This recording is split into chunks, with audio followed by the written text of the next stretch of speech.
আমার ভাতিজা হাসান ও আমার খালাতো বোন তাহমিনা।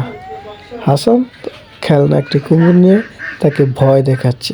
দেখেন, দেখতে দেখা যায় খেলনা হলেও দেখতে দেখা যাচ্ছে যে একদম হুবহু বাস্তব কুমিরের বাচ্চা। দেখেন কিভাবে মুঠি মেরে ধরে সে খেলাধুলা করছে, এখান থেকে সেখানে নিয়ে যাচ্ছে। সেখানে আমার এক খালাতো বোন তাহমিনা, সে এটা দেখে ভয় পেয়ে দৌড় দিয়েছে, কিন্তু হাসান খুব সাহসিকতার পরিচয় দিয়ে সে এটাতেই ভয় দেখাচ্ছে এবং হ্যাঁ গুটি গুটি পায়ে এভাবে সেভাবে দৌড়াচ্ছে, এমনকি এটা নিয়ে খেলাধুলা করছে। এই সে দেখেন, দেখতে কিন্তু হুবহু কুমিরের বাচ্চার মতোই দেখা যাচ্ছে।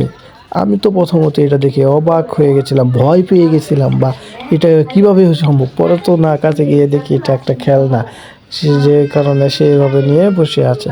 দেখেন কি সুন্দর, কত ভাবে সে এটা নিয়ে খেলাধুলা করছে আর ওই মেয়েটাকে ভয় দেখাচ্ছে। মেয়েটা দৌড়ে তাদের বাড়িতে চলে যাচ্ছে, কিন্তু সে আবার দাঁড়িয়ে রয়েছে। দেখে কি করে, আবার দেখা যাচ্ছে যে মেয়েটা কান্নাকাটি করতেছে, এই যে ভয়ে কান্নাকাটি করতেছে, দেখেন আপনারা দেখতে পাচ্ছেন। আর আমার ভাতিজা তাকে ভয় দেখাচ্ছে। হাসান কতটা সাহসিকতার মানুষ হলে সে এইভাবে ভয় দেখাতে পারে, আপনারা নিজেরাই ভাবুন।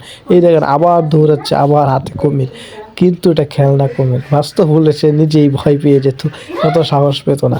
খেলনা বলেই সে এত সাহস পেয়েছে। দেখছেন কিভাবে সে আবারও ধরে সে তাকে ভয় দেখানোর জন্য, কিন্তু সে তো ভয়ে একবারে কাবু হয়ে গেছে। আবার চুপি চুপি দেখতেছে সে কি এখানে আছে না চলে গেছে।